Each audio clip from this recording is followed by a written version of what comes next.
Here's why I'm worried about SS4, but also excited. During the Creative Construction broadcast, Joe Mama Walsh briefly mentioned how vaulting, or the process of removing maps from the game, will continue, and that it helps developers focus on the launch of creative along with the making of new features. This segment was about 20 seconds long, or about 1% of the broadcast, and he did mention some of the maps were getting unvaulted, but some would get vaulted as well. But here's the thing, he didn't mention what specific maps would get unvaulted and what specific maps were getting vaulted. From the segment of the stream that was showcasing the Fame Pass costumes, we can see that Full Tilt and Hoops Legends are getting unvaulted. While I understand the stream is to show off creative and to talk about the new season, why spend nearly 5 minutes talking about Fall Guys lore? If I did my math right, that's 16% of the broadcast spent on lore that I'm willing to bet the majority of the player base didn't even know the video game had lore to begin with, and most just probably don't even care about it. They could have made this into its own YouTube video or a series of posts on social media. Mediatonic seems to be shifting the direction of the game towards UGC, or user generated content, which is basically the players are making the content. While Mediatonic will still be making maps, they'll be using creative mode just like us. I'll be talking more about that decision later in the video. Either way, Mediatonic seems to be trying to push out new features like creative, and they've even showed us some new features that could make it into the game, which, while exciting, means that they're probably less focused on fixing vaulted maps and more on pumping out content as fast as they can. The problem with creative is that Mediatonic is banking on the majority of the player base creating and playing custom maps over the core modes. But the main reason people even play Fall Guys is for the core modes, that being solos, squads, and duos. Most will be playing creative mode after the honeymoon phase has passed, and if they don't fix the broken maps and release the already working maps from the vault, and while on the topic of working maps in the vault, why are we putting maps that aren't buggy in the vault in the first place? This is just a theory of mine, but they probably do that so that when they update the game, the maps don't just start breaking out of nowhere. For example, if an obstacle in one map is broken, another map that uses the same obstacle could break too,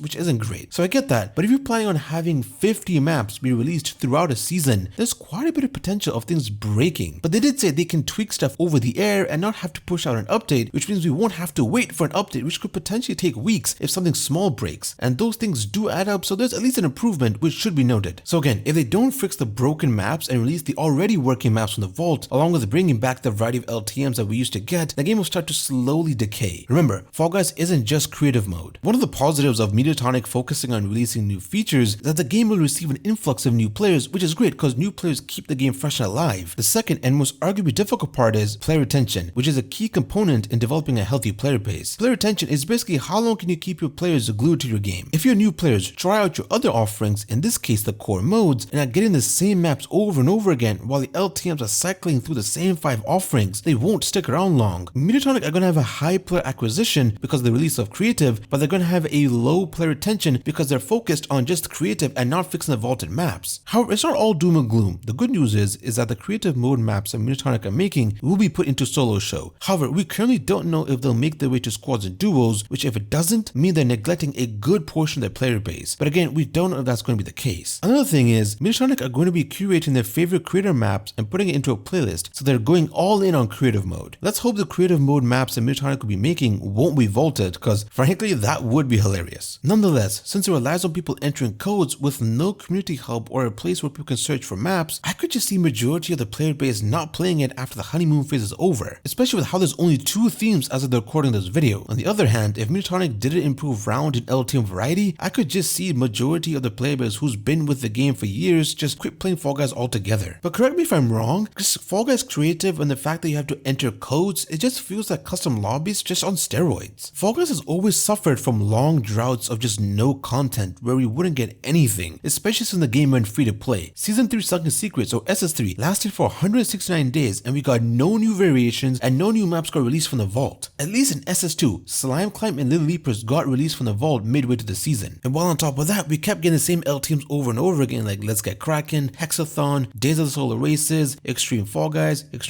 Squads, over and over again. So them focusing on releasing 50 maps throughout the season seems like a blessing in disguise. However, since it's being made in creative mode, it presents some issues. Actually, let's talk about that. From what we've been able to gather during the broadcast is that 50 maps will be made with creative mode, and for the footage shown, it seems like all of them will be race maps, but that's just speculation since race is the only mode available in Fall Guys Creative currently. I'll talk about the genius behind releasing 50 maps throughout the season a little later. However, the downsides of this is that you risk most of the maps being low quality and repetitive, especially since it's looking like it's going to be all race maps that use a limited number of obstacles that the general public has access to. I'm not saying there won't be some fantastic maps, there definitely will be, and by the looks of the trailers posted on social media, we're about to get treated to some interesting maps. But how many mediocre maps will we have to suffer through? Now I want to talk about the brand new Fame Pass along along with the genius of releasing 15 maps throughout SS4. With the release of SS4, Midtonic did away with the traditional season pass that's been part of Fall Guys since its inception back in August of 2020. They'll be releasing 3 miniature fame passes, which will be 40 tiers or 40 levels each, totaling 120 tiers, and is set to release one at a time. Here's where the big brain play comes in. Do note this is my speculation and not in any way fact. When SS4 comes out, they're releasing 20 maps alongside the first fame pass. What if they release the next 20 maps alongside the release of the second fame pass? Then finally 10 maps on the day of the third pass. That's 50 maps in total, and this way it acts exactly like the Mario Kart 8 Deluxe Booster Course Pass, in which Nintendo would release maps in waves throughout the year rather than all at once. It's essentially drip feeding people content. It seems like Midtonic figured out that the majority of the player base, who are in fact casual players, play the game in short bursts, so they'll play with their family or friends for like a month or a few weeks, then stop, and then they'll get back in the game for a few weeks and once again stop. Due to the game having a lack of updates and long content drought, people wouldn't be incentivized to get back on the game. However, releasing the fame passes throughout the season and all the while making it shorter and cheaper, I'm using the word cheaper here loosely, alongside releasing the maps when the new pass comes out, you create a formula that will keep players who are dedicated players who have hundreds of hours in your game happy, and you bring back the players who play your game in short bursts, aka the casual players, because it's new content. It's basically a win-win. Another thing is, since the pass is so short, only coming at 40 tiers, players will finish it faster and be more likely to buy the next one, especially if you can pre-order the next fame pass. So they'll want to play the game, so they finish the pass they just purchased, and also they'll come back to the game to finish the pass they just pre-ordered. Again, this is just my speculation theory, and who knows if any of this will happen just the way I said it, but I couldn't help but see the similarities between the 3 fame passes and the booster course pass for Mario Kart 8 Deluxe. I've been mentioning creative quite a lot in this video, but let's talk about the actual level editor itself. At the time of making this video, we have one round type, which is races, and 2 themes. The map maker itself seems fairly basic on the surface, but has some decent depth to it. The big concern to me anyways is the 1000 memory units budget that's in place, and I think it's just not enough. Now I know why it's set to that, it's so maps are able to run on lower end hardware like the Nintendo Switch and Xbox One, which in fact does run at 30 FPS, while the Xbox Series S and X run at 60. Also, the bigger the maps, the more memory and server space it consumes, which will cost Midtonic quite a lot of money, so by limiting it to 1000, you don't run into any of those aforementioned issues. For all intents and purposes, this is the main thing Midtonic are putting the time developing, and Map Maker is arguably the future of Fall Guys. They've changed the development process and just way of running things. Rather than being part of the game and just something that's off to the side, Map Maker is now the main focus. Rather than solely Midtonic doing the heavy lifting, they'll be mostly relying on user-generated content or people making maps. Though SS4 will have 50 Midtonic made maps being spread out throughout the season, who's to say the next few seasons will have nearly as much maps? After all, Legacy Season 1 had 25 maps, while the next season, that's being Legacy Season 2, had 5, but I would love to be wrong. Nonetheless, Midtonic will or they have to put their resources towards making sure it works and receives constant updates, because they'll be using creative mode to make the maps going forward. Honestly, I don't think Midtonic is going to have the same limitations that we do in terms of budget and obstacle choice. While the foundation will be the same, I do think the developer version of it will allow them to have some more flexibility. I was scrolling through Reddit as every overweight gamer with no social life does, and I stumbled upon this post, and I'm just paraphrasing here. It said that with Map Maker, Midtonic could be cutting their budget in some aspects, like art, since it has static assets, and music, since they won't be needing it as much as for Map Maker, hence saving them some money. And for the most part, creative mode has everything in place, and it's just so simple to use, so developers won't be paid as much. I wouldn't be surprised if like more junior developers are going to be developing maps with creative mode. None of this is fact and is just speculation, but it's just something that's interesting and worth sharing in my opinion. This potential cost cutting wasn't something I thought of, and the reply to this comment is as intriguing as the post itself. 40% of the maps in the game are currently vaulted, so Midtonic using the map maker could be seen as a sign that their regular developer environment to make maps isn't cutting it and is just being a huge liability. Only time will tell if the switch to creative mode was worth it for the Fall Guys developers. From the broadcast, you can see that Final Marathon is shown as a weekly show, which is interesting because LTMs usually last anywhere from 2 to 4 days. However, it seems like there'll be only one LTM a week unless you count the creative maps as being LTMs, since those have a time limit of 3 days. So we have one LTM a week, whereas we used to have 2, or in some cases like at the start of SS3, 3 LTMs running at once. The Creative Round playlist, which is a show containing some of Midtonic's favorite creative maps that the community has made, gives out 1 crown upon winning, whereas the other creator-made maps gives out 5 shards, which as I've said in my SS3 is garbage video is laughable. However, it is better than nothing and does incentivize people to play them. Honestly, something that would really incentivize me to play Fall Guys Creative and the actual creator roundups and all the creative maps that are actually featured in the live show is actually making it a challenge and putting it in the challenge board. So basically, for example, play 5 games of creator round playlist 1 and the reward would be like a couple thousand fame, or it would be like 200 kudos, while incentivizing players to play your creative maps that are in the live show by giving them rewards when when they win. If they don't win, they're just not getting it. However, if you make it a challenge and put it in the challenge board, it doesn't matter if they win. They'll still get the reward either way. I suppose LTMs being a weekly thing is a way to hide the fact that we keep seeing the same one pop up time and time again, which is unfortunate to see because that could mean we'll be seeing the same LTMs appear over again, but at a slower rate. So limited time modes are going to last longer, but be limited to once a week. But of course, this could be different since I'm analyzing the footage from the creative construction broadcast. During the live stream, Joe talked about how the Fame Pass will cost $600, which is cheaper than the current season pass, which costs $950 and always has since the game went free to play. However, some people, including myself, were confused by the way he paraphrased it. Is it $600 for all 3 passes or $600 each? From what it seems like, it'll probably be $600 each, which comes out to 1,800 Showbucks for all 3 Fame Passes. Which yes, while the Fame Pass is cheap, I'm using air quotes here, it's actually more expensive than the regular season pass if you're hoping to get all 3. The season pass may cost $950, however, it gives out 1,500 Showbucks, which is a net positive of $550. We currently don't know if the new pass will give out Showbucks, but probably will since it has 40 tiers, so you gotta fill it up with something. Plus, other Epic Game titles gives out its currency, so Fall Guys will be the odd one out if it didn't. In order to stay at the 550 Showbucks that the season pass gives out, each Fame Pass will need to give out 783 Showbucks. However, since the game gives out them in 100 increments, it would need to either be decreased to 700 or increased to 800. Either way, that should be enough to buy the next Fame Pass. I did that by adding how much that all 3 passes will cost, and that's 1,800. Then I added 550 to that number, which comes out to 2,350. And finally, I divided that number by 3 to get 783. Math isn't my strong suit, so let me know if I did the math wrong. Either way, let's hope the pass gives out enough Showbucks and enough of it to be able to buy the next Fame Pass. Honestly, seeing the new features just made me so happy. It just looks interesting, and also the fact that Midtonic was willing to show us what they've been up to is great, since that's one of the things that people wish Midtonic would do more often. The power-ups seem chaotic. They showed off a bird acting like a blast ball, a hammer that allows players to hit things, including other players, and they also showed off double jump. Honestly, I really don't want to see the power-ups being added to the core modes, that being solos, squads, and duos. However, I wouldn't mind seeing it in creative mode, which would make it way more interesting, and seeing some creative exclusive features could make it more enticing to play it. Tether mode, along with the co-op feature they showed, is something I only want in creative mode. Tether mode can stay the heck away from the regular game. Thankfully, it would be a squads feature, and I don't play squads unless a live event forces me to, but it just should stay in creative in my opinion. Honestly, if they didn't add it to the game, I would be fine with that. However, the mechanic that I want the most is rolling. It just looks so dumb, but so fun at the same time. This feature has Sonic's name written all over it, and we have a Sonic the Hedgehog map too, and that being Bean Hill Zone. It'd be hilarious to see a horde of beans just rolling towards you in fall ball. Tail Tag would be so interesting to see as well, and would open up quite a few new strats, kind of like how slide diving did, but this would be even more extreme. The thing with rolling is, as long as you have a flat surface, you're actually able to roll, whereas in slide diving, you can only slide dive if you have like a slime coated surface or ice. When I first heard the season would be longer going forward, I was quite disappointed, but seeing everything that we could potentially get, I'm a little okay with the decision now. Although SS1 was 86 days, and SS2 was by far the shortest, clocking in at 68 days. I swear the season felt like 4 months to me, and the ugly duckling that is SS3 was a whopping 169 days. So a long season, I'm using air quotes here, could mean that a season lasts 3 to 4 months, since both free-to-play seasons lasted around 2 months. That's what I could interpret Midtonic's statement about long seasons. I would be shocked to see SS4 be 3 months long, which would put it sometime in August, which is when most of the player base, that being students, are going back to school. In my opinion, 3 months is a sweet spot in terms of season length, especially since we're getting maps dropped throughout the season. However, Midtonic are known for delaying seasons, but let's hope SS4 breaks that trend. While I'm slightly worried about the direction in which Midtonic is taking the game, I can't help but get a little excited. This is different than what we're used to. In the almost 3 years this game has been a thing, they have never done such a drastic shift. Even though I complain about Fall Guys a lot, I just love this game, and I truly want it to be great, and it has the potential to do so. And the thing about greatness is that you can also be great by clicking the join button today and becoming a member for early and ad-free videos, just like these awesome names right here, and click this video to find out why SS3 was garbage.